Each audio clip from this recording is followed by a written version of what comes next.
Wheelchairs are heavy, bulky, and ugly. If you carry a wheelchair in your car to take care of a loved one, you know how hard it is getting that clunky, old-style wheelchair in and out of your car. Introducing the Feather Chair Wheelchair. At 13 pounds, it's the world's lightest wheelchair. It folds in seconds and fits neatly in your trunk, backseat, or closet, so you can take it everywhere. And it's only available right here. Order yours today and get a free wheelchair case, a $50 value, yours free. The Feather Chair. The world's lightest wheelchair is just $4.99 with easy payments as low as $16 a month. Sorry, no Medicare or insurance accepted. So call right now to order yours. 800-823-5826. 800-823-5826. 800-823-5826. That's 800-823-5826. If you are trying to quit drinking or doing too many drugs, listen to me. You don't know me and we'll never meet.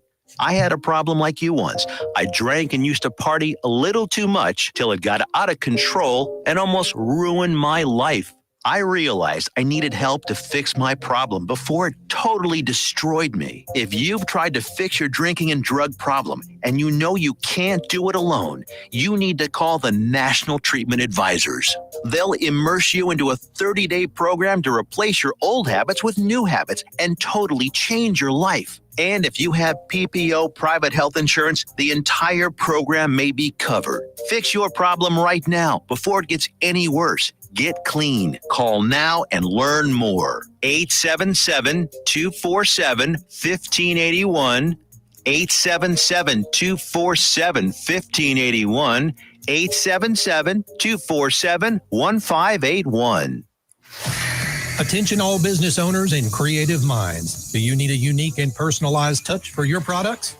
Look no further than Romika Laser Engraving and Custom Designs. I'm Ron Phillips, co-owner of Romika Designs. We offer custom laser engraving services for a variety of products, including promotional items and corporate or personal gifts. With state-of-the-art equipment and a team of skilled designers, we can engrave intricate designs on virtually any material. Whether it's a special message, a company logo, or a custom design, Romika Laser Engraving will help you make your mark.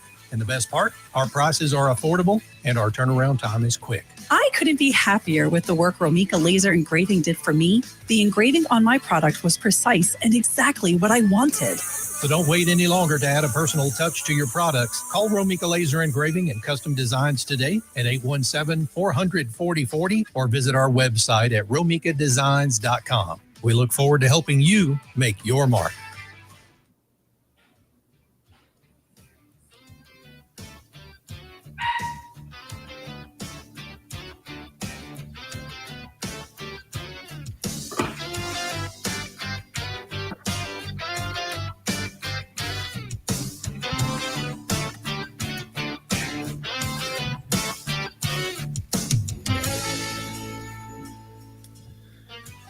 Hey, welcome back to Game on NTX, everybody. Local Heart, National Pulse. Just a reminder, today's show is brought to you by Ensemble Co-working, Fort Worth's hub for private offices, co-working, meeting space, and virtual mail. Find your perfect workspace at ensemblecoworking.com. Hey, Bill, how's it going, my man? Well, it's good. It's good to be back. I missed you last week. Sorry, I had to take care of something. It was unavoidable, but it's. I'm glad to be back. We've got a good show for you today. Some fun stuff with some Rangers talk and a little bit of Cowboys sprinkled in there too. Yes, sir. The trade market's heating up, but let's get into some quick hitters. As we're all aware, the last 7 days have not been good for famous people of our past. Hulk Hogan passed away. Of course, Ozzy passed away. That was pretty shocking. Man, I know you were a big wrestling fan when you were a kid. I was too. Yeah. Oh yeah. Hulk Hogan was the guy, World Championship Wrestling. That was my thing. And then, when the Texas Rattlesnake came about, I kind of abandoned the WCW and went full WWF at the time. Well, he's the foundation for what wrestling is today, because when he started with the WWF and Vince McMahon, the wrestling was basically just a bunch of different regional territories. Yep. Combined with Vince McMahon found him, combined those two. You took those two together, combined those two, and they turned it into. It is a global business where it's a multi-billion-dollar sport. Yep. And he was at the forefront of that from WrestleMania 1. WrestleMania 3, the Pontiac Silverdome, where he slammed Andre the Giant. He brought wrestling into the mainstream pop culture. He became a movie star. He set the stage. He was the face of the New World Order. New World Order. I mean, that was a rebirth in 96 or 97 when he turned heel. That changed everything because he was the most over and loved babyface in the history of the business, and it just completely changed the course. It spurred that company. It really fueled the Monday Night Wars, which WCW actually beat WWF at the time in the rankings for like 70-something, 80-something straight weeks. Yeah. But, it's crazy that the Hulkster traded in the red and yellow for the black and white of NWO. And, then you got Sting back involved and, you had the Wolf Pack. I mean, that was a great storyline. Of course, it may have been greater because I was a kid and I thought it was great. But that was amazing. It was good stuff, So rest in peace to Mr. Hulk Hogan and, of course, Ozzy Osbourne, Crazy Train. That's played before a lot of sporting events or some variation of it. Definitely. So, another couple quick hitters I wanted to talk about. Ronald Acuna landed on the IR again. I think it's a calf strain. Wow. So that's, as if it couldn't get worse for the Braves. Yeah. And then I want to touch a little bit on our boy Quinn Ewers. Oh yeah, man, he's impressing down in Miami. He's sure isn't playing like a 7th round pick. John, is this the same Quinn Ewers that everybody said that he should have been sitting on the bench in favor of Arch Manning, or if Arch Manning's really that good, then he should be starting ahead of Quinn Ewers. Quinn Ewers not that good, and same guy fell to the 7th round somehow. I'm sorry, I digress on that. I read that they did red zone. I think it was Monday. Yeah, did a red zone practice. 3 straight touchdown passes in red zone practice. I saw some beautiful throws. Yeah, he's tailor-made for Mike McDaniel's offense. Yes. It's a touch. It's a touch and rhythm offense, which that is your strong suit. He's not your big arm guy. He's not going to be Mr. Push it down the field all the time guy. But he can. He can. He does have a big arm, but he's not. That's not his game. It's not his forte. Yeah, exactly. So also a big one in the sporting world, Mr. Ryan Sandberg passed away on Monday at 65 years old.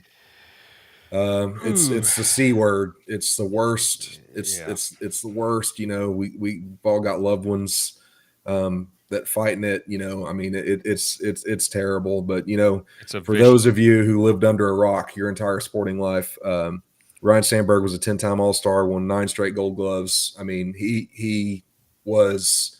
When you think of second baseman, Ryan Sandberg has got to be in your top 3. He's the gold standard. Yeah, honestly. He is the gold standard.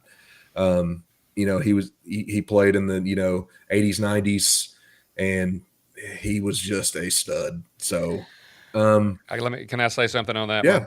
One? That one in particular hurt my heart. After the 3 other famous people that died earlier this week, and then him right on the heels of that. This is someone growing up that. When I was a kid, we didn't have cable. When we first did get cable, 2 teams that we had back then, it was WGN and it was WTBS. Yeah. So I got to be very familiar with the Cubs teams and the Braves teams, and Ryan Sandberg was a personal favorite of mine. Classy guy. Yeah. Always played hard. Just did things the right way. Went 123 straight games at one point without an error. Just think about how hard that is. And that's back when they could still take people out with a slide at second base. Yeah. And man, he still stayed in there, and he was one of my favorites. And it's unheard of, man. Everything that I've heard about people that knew him and from him was not just that he was a fantastic baseball player. They said he was a really good human, a really good guy. And as good of a ball player as he was an even better human being. Sports world is, they lost a good one there. Yeah, that's rest in peace, Mr. Ryan Sandberg. Definitely in my Mount Rushmore of infielders for sure. 100%, definitely. So you want to jump into some trades, some trade rumors, and some trades that have happened. Of course, in natural fashion, when you do show prep, right before a trade deadline, you get all kinds of stuff that comes in. After you've done the show prep. After you've done the show prep. So Oh, I've yeah. just got chicken scratch all over my page here. So the two big ones that have most recently happened, Johan Duran was traded.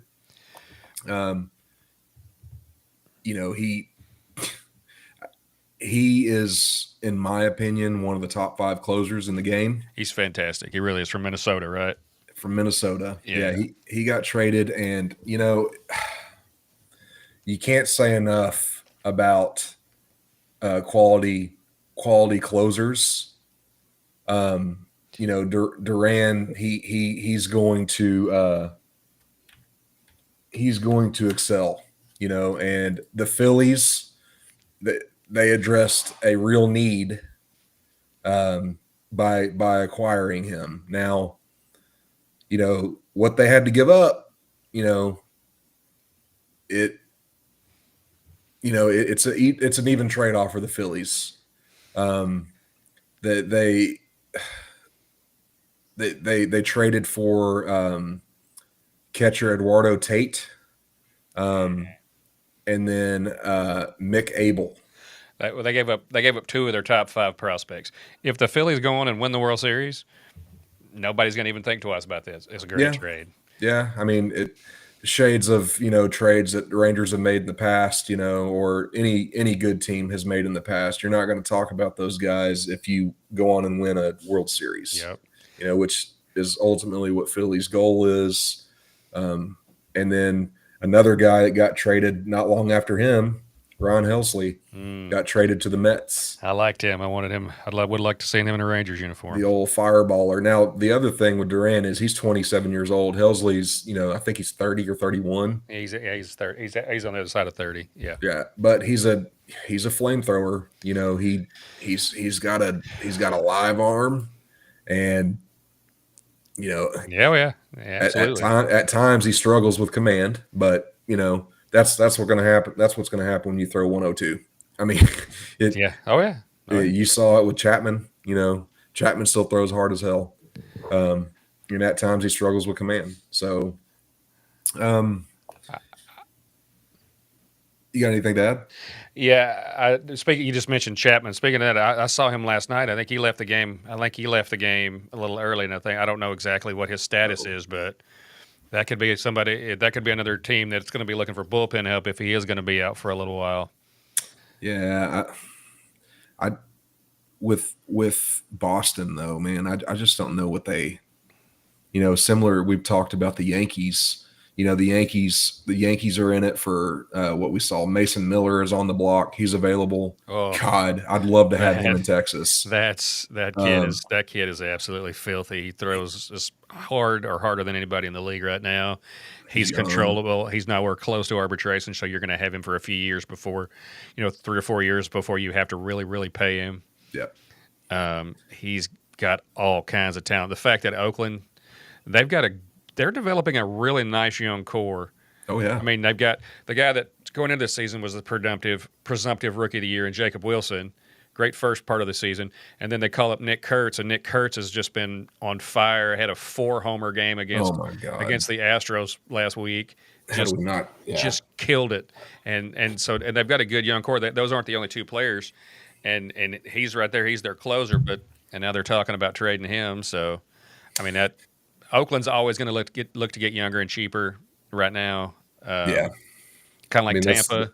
That's the Billy Bean way. Yeah. It's Tampa. Tampa does that too.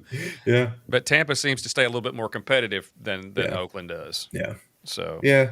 And I think, for all the pennies that they pinch, Oakland pinches pennies better than anyone else, or more than anyone. I wouldn't say better, but more than anyone else. More, yeah. Their owner is historically cheap. So, before we get into potential Ranger trades, and another trade that happened was Cabrian Hayes, Oh, the defensive stalwart of Pittsburgh at third base. He was traded to the Cincinnati Reds for shortstop prospect Sammy Starinfa, and then a lefty Taylor Rogers, whose brother also got traded today. That's another interesting rumor. He's got a twin brother that got traded. So I think they said it was like the fourth time that twin brothers have been traded in the league historically. But Stafura was the number 9 prospect, and he was a second-round choice in 2023. Rogers is 34 now. He's having a decent year. He's got a 2.45 ERA and 9.3 Ks in 40 appearances. So that tells you he's a contact pitcher. yeah. But he does it well. A little about Brian Hayes, real quick. Mhm. I don't know if you knew this or not, but he's one of ours. Yeah, he's a Texas boy. I did know that. His dad, Charlie, big Okay. time major leaguer, won World Series with the Yankees. Caught the final out of the World Series one year. Kid was actually a first round draft pick. He's just never really, lived up to the potential of a first round draft pick. They had really high hopes for him coming in, and he just really hasn't. He's just kind of stalled. It's not been a bad player, but he's an elite defensive guy. oh yeah, Which the Yankees definitely need. yeah. They definitely needed I'm sorry, he's not a Yankee, but the Yankees were rumored to be in on him. But, again, with the Yankees is the assets they have to give up, So Cincinnati, I'm assuming they had a hole. That's why they made the trade. You don't typically trade for a guy that you don't really need. So Cincinnati saw something in him that they could work with. There are some rumors flying around about the Rangers. I don't know if you want to talk about that now or you want to wait a little bit. The Rangers are clearly looking to upgrade their bullpen. It was released that CY is wanting to upgrade the bullpen. Now, this is not long after he goes on and says, I like the guys that we have. That's lip service. That's the kind of thing that makes you a GM. You're going to say that because you don't want other teams to be like, oh, he needs something, he's desperate. No, Mm-hmm. you're gonna play like you love your guys for one. You gotta have your poker face. Your team loves you. You're gonna stick up for us. I love the guys in this clubhouse. Okay, he loves us. He's sticking up for us. Posturing. That's our guy. Yeah. And then on the other hand, it's like you don't look so desperate. But Sure. they have to do something. I had hopes for John Gray. I had hopes for John Gray coming back that he would be able to do something. So far, he's always had elite stuff, and he came back last night. It wasn't his first night back, but he's been back, and really all he showed me is the fact that he needs to. I don't know. I don't know. He looks kind of like a Wookiee now with all the hair, but he's got great stuff. I just don't know if he's ever going to be able to be what we need. They have to have somebody at the back end of that bullpen, especially now with Chris Martin hurt. They got to add something back here. I wouldn't be upset if they added 2 pieces. Yeah. Well, I think, Chris Martin's not going to be long term. No. You're supposed to get Spores back any day, and we've been saying that for a month now. Yeah. But you don't know what he's going to look like when he gets back because he's basically been out the entire season. I really, of the pieces left out there that you want to trade for, the most notable names is Pete Fairbanks, Bednar, and then of course Mason Miller, which that's a recent development. Yeah, I think Mason Miller is going to be a little too much. We're gonna have to empty the coffers a little too much for that. Yeah, they're going to start asking for Walcott. Yeah, that's a no-go right there. That's a hard pass. He's untouchable. Hard pass. Bednar seems like the logical choice. He's not a rental. So what I want, he's a super talented guy. You'll have him for a couple of seasons. Pittsburgh is selling. They're not going to, in theory, they're not going to want an astronomical haul for him. You're going to have to give up something, obviously, but you're probably going to end up giving up one of your top 10 prospects and then another arm, something along those lines, a younger prospect. But Bill, Yeah. if you were, and don't mean to put you on the spot here, No, go ahead. but if you were CY and you had the option to, let's say you already traded for a closer, right? And let's say it's Bednar, right? And what is something else that you would add to this roster right now? Give me a name or a guy or a position that you would try to add. We Or need, two. my opinion, we need another bat. We really do. Jock Peterson is, I think it's pretty clear, he's not going to give you crap. I don't know. Maybe you fake an injury with him like you did before with some of your other players. Send him to Arizona, to try and do a rehab or something, and see if you can get him right. But he has just gone from being a really, really solid player, clutch player, to just falling off a cliff like he doesn't know how to play baseball. Yeah, it's been really sad. And the Rangers are paying him. Was it 2 for 36, something like that? yeah, he's making like $19 million. Yeah, a year. It's just a complete waste of money. It's probably one of the worst seasons I've ever seen out of a guy that makes historically bad.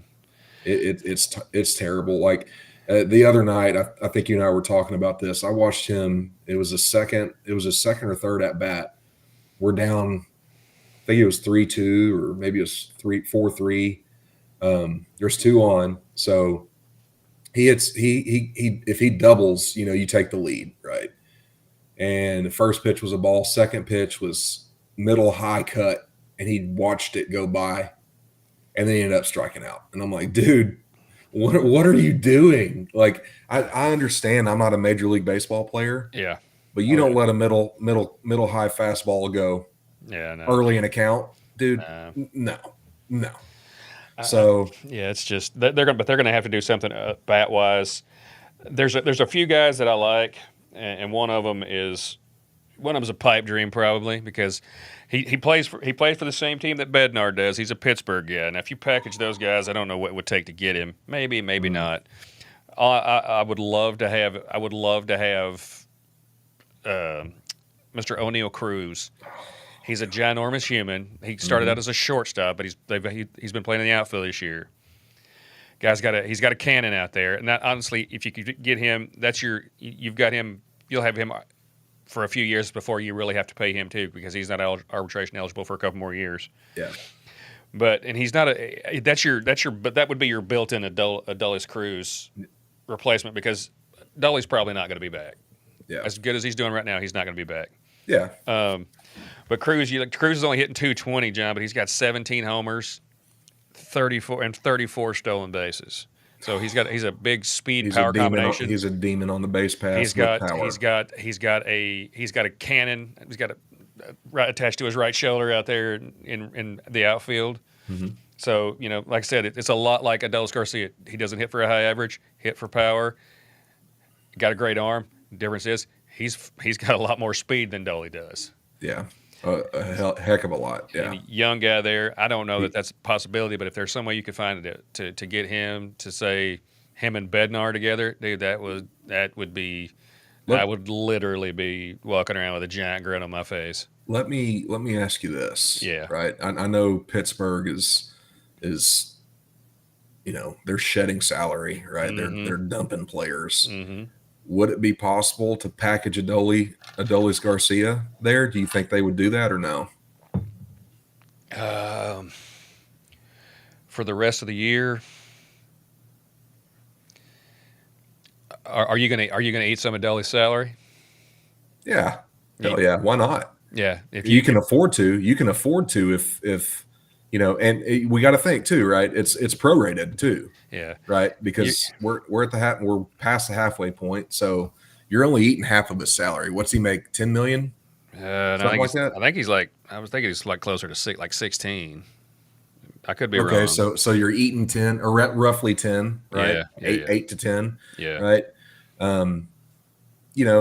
Well, no, you wouldn't be eating that. You'd be about 6. You'll be eating about 6, anywhere from 4 to 6. Yeah, Hell yeah, I'd do that for O'Neill Cruz and a couple of prospects, and you get a closer. Yeah, yeah. I don't know. Like I said, I don't know that Pittsburgh would do it, because you're gonna if if the Rangers are eating some of the salary, they're not going to want to give up as many prospects. Sure. Pittsburgh's going to want more prospects. Mm-hmm. You know, if Pittsburgh takes on the whole salary, you give them some better prospects. You know, the Rangers have some interesting arms. You know, a couple of interesting arms in the minor leagues, which that's what teams seem to covet is the young, controllable arms. Yeah, and they've got a couple of hitters, but I don't know if they have what that takes to get it. If the Rangers have what it takes to get it done, but that, like I said, maybe a pipe dream. But I would love that. That could be one of those addition by subtraction things. Yeah. Dolly hasn't been bad. Dolly's been good. He's been a lot better Defensively, lately. at least, yeah. A lot better lately. But I would love to have that guy. Cruz and Bednar, because you got it for a couple of years, and you're not going to have to pay either one of them just yet. And just super, super talented dudes there. But the last couple games have been bad. Last night was a train wreck. They look like a middle school, pee-wee baseball team, rec baseball team. It was pretty bad. But here's a couple names that I saw, and I don't know if it was on ESPN or where I saw it at, but someone predicted the Rangers to trade for Ryan O'Hearn and Ramon Laureano. I'm not mad at that at all, because Laureano's good defensive outfielder, fast, doesn't have a lot of pop, but he's a solid hitter. Yeah, really good defensive outfielder, and especially against lefties. And he's like you said about Cruz earlier, he's a demon on the base pass. Yeah, but and I wouldn't be mad about that at all. And O'Hearn's he's a power bat. You've got kind of a hole at first right now. He's first. You play him at first. He's one of those guys you play first, play corner outfield. Yeah, he's hitting 282. He's got 12 homers. And when Berger comes back, he's probably your DH because Jock Peterson is not worth. He's not velvet painting of a whaling a dolphin, getting it on. Yeah, exactly. That's right. Thank you for that, Ricky Bobby. Thank you for that. But I mean, O'Hearn his OPS is respectable. He's got a 375 on base percentage, so even if he's not hitting for a ton of power, he's getting on base. Yeah. Well, I saw that the Rangers have had preliminary talks with Pete Fairbanks, or with the Rays on Pete Fairbanks. So I mean, I'm not upset at that either. You know, we need a closer, and here's the thing: doesn't cost much. We've got, there are dominoes coming off the board, and I think I genuinely think that CY really doesn't want to trade anybody off the roster. I really do believe that. And I agree. And I don't think that Boach wants to do that either. No. But if it's something to improve the roster significantly, and help you, get into the postseason, right, and excel in the postseason, like, I was going to tell you this, man, that this team, it's streaky, right? Obviously, but it reminds me a lot of that 2023 team, man. And I'm not saying we're going to go win the World Series, but you get hot in the playoffs, who knows what happens. But I can tell you this, right? As the bullpen was not great in 2023. The bullpen is in shambles compared to 2023. Oh no, it's a train wreck right now. But you got to have somebody. You got out to there. do something. You got to do something. We didn't mention Felix Bautista from the Orioles. He's a possibility too. So like maybe you take out Ramon Laureano and throw in Bautista and you get Ryan O'Hearn. Oh my gosh, that's another one of those that kind of gives me a big old grin on my face, because you had a good quality hitter to your lineup and. A closer that needs a change of scenery. You've got to have a guy that you can add to the back end. Now, I wouldn't be upset about Fairbanks. It'd give the Rangers a chance to kind of right a wrong that they did before, when they basically gave Pete Fairbanks for Nick Solak, which I like Nick Solak for about 5 minutes when he came here, and he had some decent stuff, but he never was a player. And Pete Fairbanks has gone on and been a closer for Tampa. I think he's got some control left too.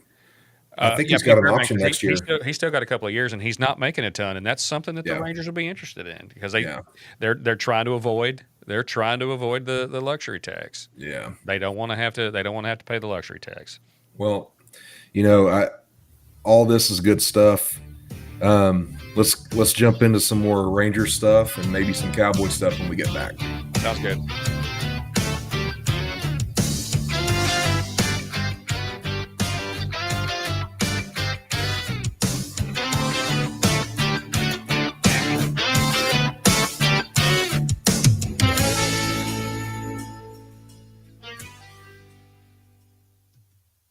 Hey travelers, do you want to save money on your next flight? Then pick up the phone and call. That's right, call, because the best prices are not online. They're with SmartFares. See, SmartFares has special deals with the airlines. When they have unsold seats, they use SmartFares to fill them. So you get airline tickets at ridiculously low prices. Our prices are too low to publish online.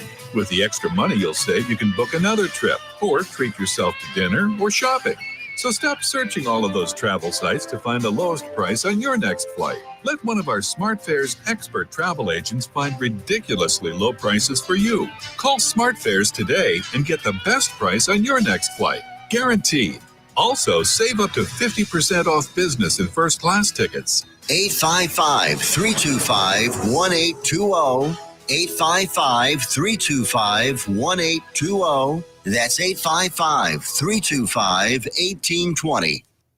Have you ever met a single person in your life that enjoys paying taxes? No one does. If you can't sleep at night because you have a huge problem with the IRS, I've got some free advice for you. This service is strictly limited to individuals that owe the IRS $10,000 or more in back taxes. And if you qualify, we can guarantee that you won't be writing a big fat check to the IRS, or our services cost you nothing. The first 100 people that call today will get a free tax consultation worth $500. Stop worrying about your IRS problem. We can help you, we promise. Call the tax doctor right now. I mean right now, to learn more. 800-240-4587. 800-240-4587. 800-240-4587. That's 800-240-4587.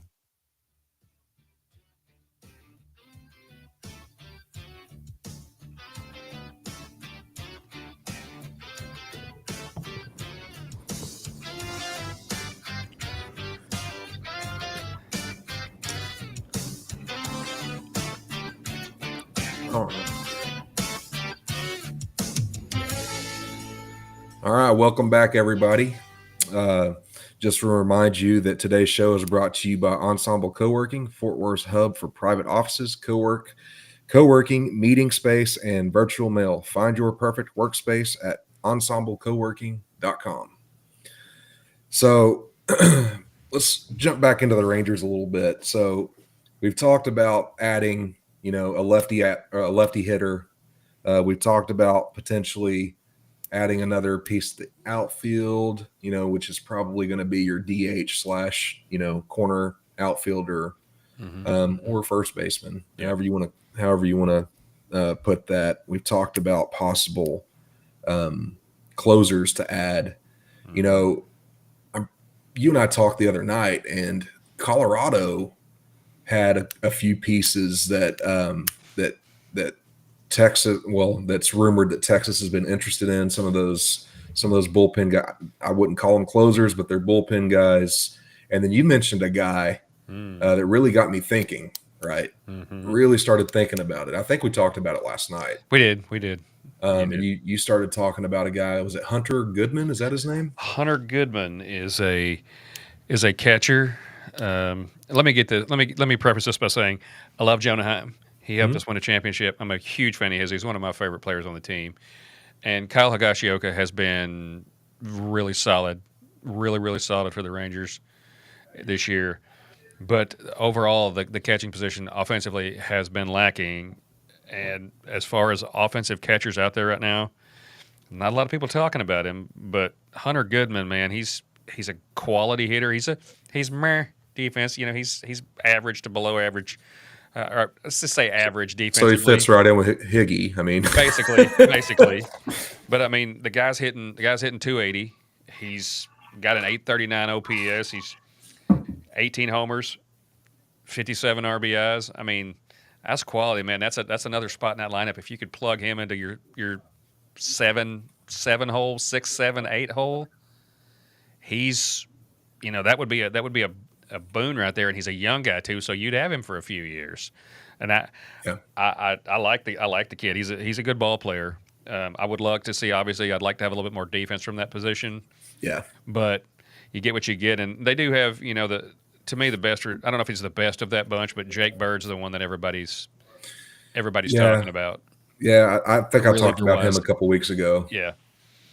Yeah.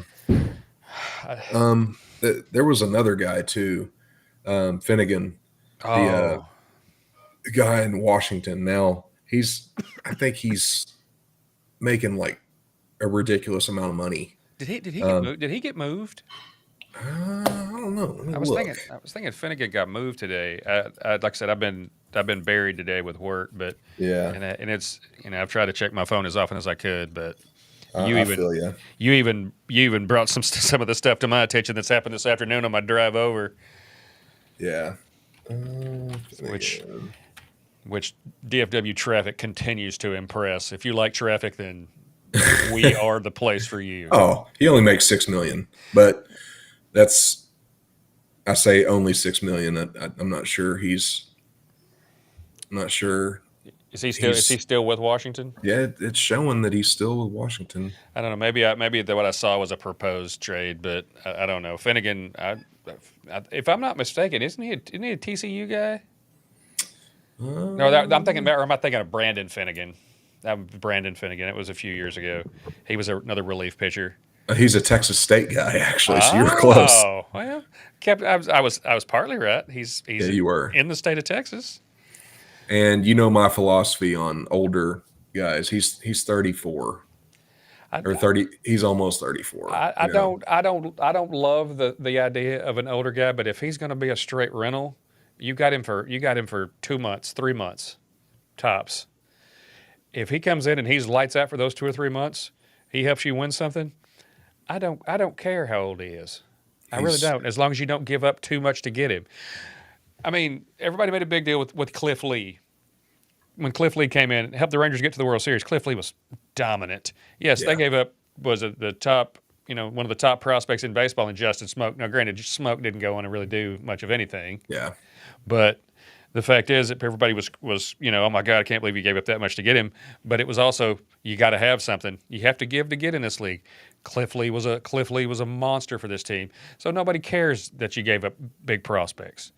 But so, I just you're gonna have to give up to get something, and it's just about what you're willing to give up here. I think part of it too, Bill, is we're looking at names like David Bednar and Pete Fairbanks and Mason Miller, and then you throw in Finnegan, and you're like,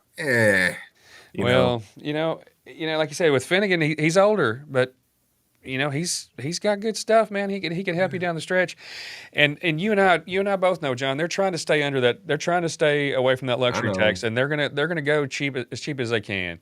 Mm-hmm. Bednar, he's gonna cost more in prospects, not a lot of money. Fairbanks might not cost a ton of either, but I think Bednar is a step above where Fairbanks is. Yeah. You got Robert Suarez from San Diego. Oh yeah, that's a guy we didn't talk about. He's 34. He's older. Hell, I think he was an all-star this year. His numbers aren't outstanding, but they are really good. Yeah, I know you don't like older guys, and if I'm trying to have him for more than 1 year, I don't like him either. But if you got 2 or 3 months, man, come in and give me what you got for 2 or 3 months, and you're not going to be here. Yeah, as long as you're not giving up a lot to get the 34-year-old guy. That's the thing, right? And if I would love to add Suarez, and part of it is, I don't know why to be honest with you, I don't know why I like Suarez more than I like Finnegan at this point. He's actually older than Finnegan, mm-hmm. but I would prefer to have him. And I don't know if it's because we've seen him do it. We haven't seen Finnegan do it. Mm-hmm. We've seen Suarez do it in the playoffs. Past. Yeah, in the playoffs. Yeah, and maybe that's what it is. But recency bias would tell you, if that's the case, get what you can for what you can and roll with it, because anything's better than what you got, right? I mean, they have to do something, John, and it can't be if they get a bunch of guys we've never heard of. They better end up being something, because if your initial reaction, if you get a few guys that nobody knows, that nobody's heard of, and they don't pan out, all right, but initially they're like, okay, who are these guys? This is stupid. They didn't do anything good here. and fans are going to freak out and overreact right away. Yeah. They, I mean, I think we also, in days of the past, like, JD, when he saw a deal, he would do it. There was no thinking to it. Like, he's analytical. He's Mr. Ivy League guy, but I think CY. I think he purposely waits to the last minute to see to get the best deal. What he lets things flesh out.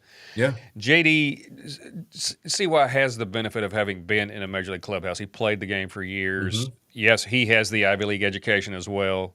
Man is incredibly bright. Mm-hmm. But he also has the advantage of having worked been in a major league clubhouse for years, so he knows what that looks like. He knows what it's. He's seen teammates traded and guys acquired for a playoff push and stuff like that. Daniels didn't have that luxury. John Daniels had a mixed track record. He had some really great trades.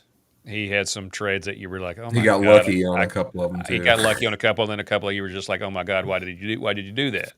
Yeah. But the fact is, he was not scared. He dove right in. Mm-hmm.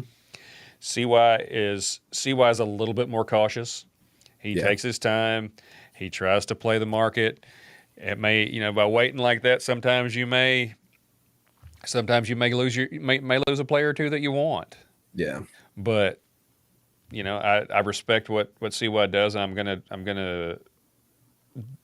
give him the benefit of the doubt because he's earned that. 23 buys you a lot of credibility. Oh yeah. You win. What is that? Winning is the best makeup or the best whatever the best. I don't know what you call it. Winning is you're gonna let a lot of stuff cures go. All. Yeah, you're gonna let a lot of stuff go if you're winning. Sure. But CY's earned the benefit of the doubt. Let's see what he does here. But that if he acquires somebody that nobody knows, fans are going to be in an uproar. But then if he gets guys that everybody knows, they're like, oh, this is awesome. And then if they don't pan out, they're like, oh my God, what are you doing? How could you have traded for that guy? Yeah, it's the world of sports. You're damned if you do, damned if you don't. Like, you got people turning on guys, every like there were people saying, get Dolly out of here. And he's a major piece to why we won that World Series a couple years ago. Definitely. He was key, Oh, yeah. He's still the mayor of Houston. I don't know if people are aware of that. He's part owner of the city because that's for sure. That's for sure. Their entire organization, it says if you show custody papers, it says who's the daddy. It's got a picture of Adolis Garcia because I can tell you right now, if Dolly leaves Texas, Houston's going to be like, thank God that guy's gone. Please go to the National League. It would be the equivalent of them, trading little man. But thank God. For me, the enduring memory, my favorite image that I have in my head of the Astros was there's two guys sitting there in their astronaut costumes, looking like somebody just shot their dog. Mm-hmm. Just so dejected and so ashamed and so broken. Yeah, it sounds like a personal problem to me, man. As a Rangers fan, I don't wish anything bad on people personally, but as an organization, I don't want to see them do well at all. Yeah, never. And that's tough because I love them. I loved them growing up. They were one of my teams. They were in the National League, and this was before they cheated to win a World Series. Yeah. So I can't get past that. Before that, it was the whole flooding thing. That's what really turned everything sour. Because with Bregman Houston, and Lance McCullers and those guys shooting their mouths off, the Rangers offered to let them use their stadium, and they were going to even donate the entire gate. Let them use it, and they were going to give them the proceeds and let them use it for flood victims. And some of the Astros players had some smart ass comments to make. Lance McCullers primarily, and Alex Bregman both had some really crappy comments. The Rangers were trying to be helpful, letting them play their home games there because your park was underwater, and your players all they had to say was shitty things. So I think there were some more implications too. I think the Rangers were on the cusp of a playoff push. They had a series coming up. In the grand scheme of things, this Houston Astros and Texas Rangers rivalry is kind of new. because for years they were in the National League, and Oh yeah. it was just an interstate rival. But now it's literally Texas A&M, Oklahoma, Texas A&M, Oklahoma State type rivalry. Oh yeah. It's a big deal. So I don't want to see them ever succeed. I don't want to ever see the Yankees succeed. At this point, it's getting to where I don't like seeing the Dodgers succeed. They're like, things from LA I don't like in the sports world, that is, because and I say that being a Cowboys fan, so I'm kind of talking out of both sides of my mouth. You got more money than anybody. You kind of are. But in Dallas, you can't prove it. You know what I mean? Like you can't just money whip people and have them come in here like you can in the majors. So I digress. I think we can both agree the Texas Rangers are going to do something. It's just a matter of how big they're going to go. If we can remember how to play baseball, because last night, I mean, DeGrom got roughed up night before last, and then last night it looked like they forgot how to play baseball. They had a ton of hits, and they basically just ended up peeing down their leg and ended up, choking away the game that they should have won. Yeah, it's just they got hopefully they figure it out. Hopefully these were just a bad couple of games and they can right the ship. Yeah, let's hope. We've spent quite a bit of time on baseball and the Rangers specifically. You want to jump in some Cowboy talk? What do you got for me, bud? All right. So first and foremost, Jake Fergie got an extension before the best player, probably the best pass rusher, and definitely the best player on the Dallas Cowboys defensively. He got a 4-year, $52 million extension. I'm not mad about it. I'm not mad either. I love Fergie. Good player. Good player. Good player. And that's a affordable contract. That's a steal for the Cowboys. Yep. Agreed. He's paid a lot better for sure. But the elephant in the room is the Micah contract, the contract stall, and the lack of movement, and Jerry continuously putting his foot in his mouth as he always does. And I don't think, let's be honest, I don't think he means anything by it. I just think he's a looper. He just talks. He doesn't. He's just kind of out of touch with reality. And then Stephen Jones, they bring stuff up with him on the radio shows, and they bring stuff up with him, and he's combative about it, or he tells them they don't know what they're talking about, or I mean, come on, man. Jerry's he's just not. I mean, I respect the hell out of him as a businessman, but he's just not with it as far as how to handle players and athletes and things these days. And nobody in that family is going to tell him different. He's built the empire. I mean, and he is an incredible businessman. Don't ever let that. He's one of the best business people you will ever see. Sure. He bought how much was it? How much you pay for the Cowboys, John? It was like 37 or it was between 30 and 60 million is what he paid. It's a was it $10 billion? I think it's more than that now. Yeah, it's the probably last 11 or was 12 $10 billion. Yeah, it's the most valuable sports franchise in professional sports in the world, and he built that. He built that empire. So, I mean, I want to give him credit for that, but man, it's just, I think at certain points you have to let some things go. And let's put it this way. I love Jerry the person. Oh yeah. I hate Jerry the GM. I would love to say, and I would love to say, I've heard people tell me, oh, it'll be better when Steven's running it. I don't think so, because I think if anything, he might be more of a penny pincher than his dad is.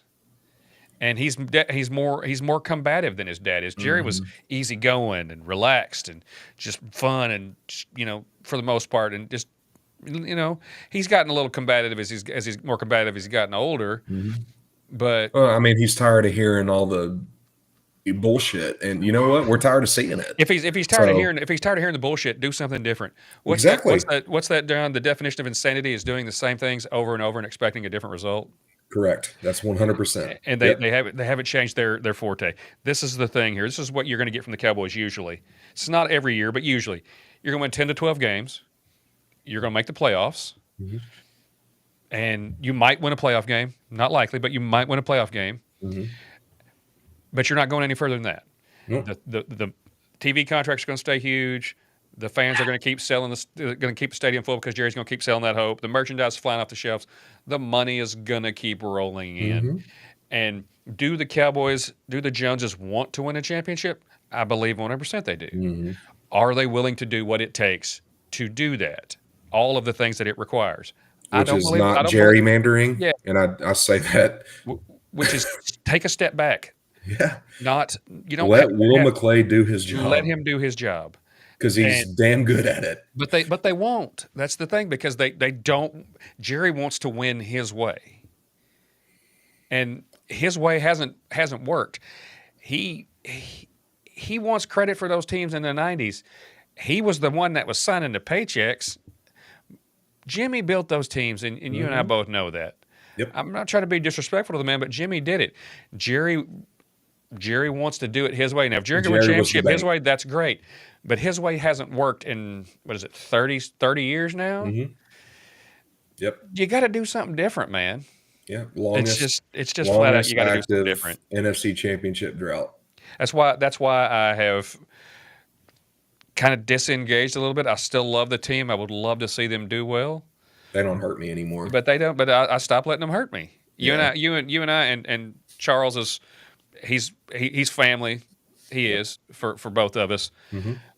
And Charles did the same thing. We're all kind of in the same boat there. We've all just taken a step back and stopped letting them hurt us because they would ruin the first part of our week.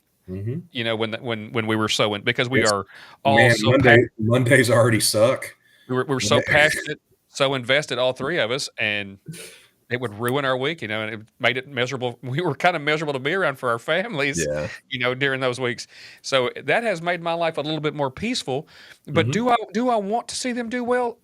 Absolutely. Mhm. I love that franchise. It has been a part of my life since I was a small child. John, I had a poster. I had the team photo of the '77 championship team on my closet door when I was 3. Of course, they won the championship when I was 3. They won in '77 when they beat the Broncos. I had that team photo on my door when I was a toddler. Mhm. I remember that because it was up there for years. But I mean, it's since birth. I want to see them do well, but they've got to do something different. Yeah. I agree. I think everyone that is a decent ball knowing fan would agree with you. Now, I will it ever change? Probably not. I'm still going to watch when I can, but I'm not going to build my life around the Dallas Cowboys anymore. I watch them most Sundays, but last season was the first season where I did not expect greatness. I knew, and then when Dak went down, I was like, yeah, I'm done. Oh yeah. It was rough last year. So real quick, the Cowboys, they've run into some injury concerns to start camp. The first big injury, well, obviously Diggs is rehabbing, right? He's still not coming back. He's still not back yet. But the first big injury was Tyler Guyton. There were reports that came out. They thought that he tore his ACL. And when I heard that, I was like, oh, my God. And then probably an hour later, they said, no, it's just a fractured bone. So he's only going to be out 4 to 6 weeks. And I'm like, oh, God. And, that tells you where we're at, when these guys are making this kind of money and they're, he's your first round pick from the season before, Yep. He needs reps in the worst He needed way. reps and he needed to be there because they invested a lot into him. Yep. And he's out for the first 4. Now, mind you, that puts him coming back after the Philly game. I would imagine you'll probably see him back for the Green Bay game. That sound about right? Yeah, should be. But, give or take it, if not just before the Green Bay game. I don't expect us to beat the Eagles. Yeah. I would love it, but, I'm a realist. There's a very good possibility that this team is 0-2, 0-3 when he comes back, depending on who they have playing there, which is a guy that I'd never heard of. I forgot his name. He was on the IR or injured list, whatever they call it, at this at this point 2 weeks ago, I guess. And he was the one taking first team reps. On top of that, you got Kalen Carson. He was slotted to get significant reps this year. He hyperextended his knee, and he's going to be out about the same amount of time as Tyler Guyton. They're saying 4 to 6 weeks for both of those guys. So at this point, you're already in injury trouble. They've got young guys. They drafted Siobhan Ravel, the kid out at East Carolina. I like him. But he's coming back from a knee injury, so he's not playing. Josh Butler is out. So at this point, you got Deron Bland, Kyer Elam, and probably Israel Mukwamu. I'll say this: Kyer Elam was a former first round pick. He was from Buffalo. From when he went to Buffalo, the kid's got a lot of talent, and so far from what I've seen, he's flashed in camp. Mm-hmm. He has. His dad, Abe Elam, was a long-time NFL player. Actually played for the Cowboys for a little while. Mm-hmm. But I like what I've seen from Kyer Elam. A kid obviously he was talented enough. The teams thought let's draft this kid in the first round. Yeah. So I think he continues to play well. I think that right there, that's going to be huge.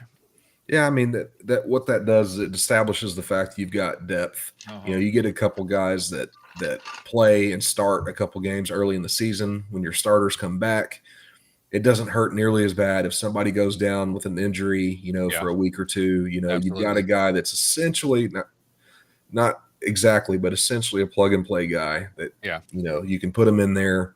He's actually had reps. That Siobhan Ravel guy, man.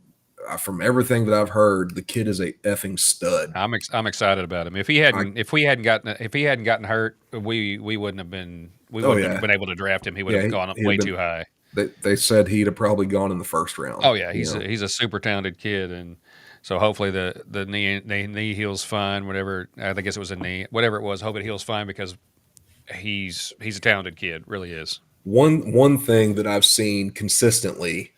Out of the Dallas Cowboys at camp. Now we've been doom and gloom the first part of this, right? And, we're about to get out of here. But the one thing that I've seen from the Dallas Cowboys so far in camp is physicality. And both teams are fighting their asses off. Offense and defense are fighting their asses off. Agreed. That's not something that we're used to seeing with Mike McCarthy. He babied him. Which is part of the reason why he's a freaking coordinator or a analyst for Cincinnati now, not a head coach. You got to have these guys fighting, and I think these dudes are going to run through a wall for Shoddy. I think he'll get in your ass. He'll get in their ass. I think I like him a lot. I really do.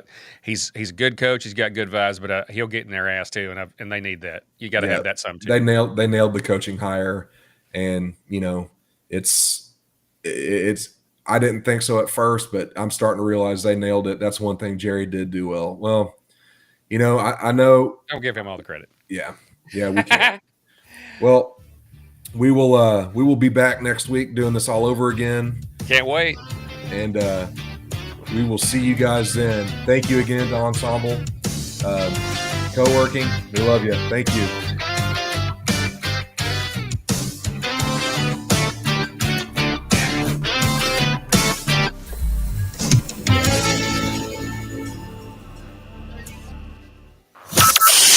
From Burleson to Venus and Grandview to Godley, this is the voice of Johnson County, Joco Community.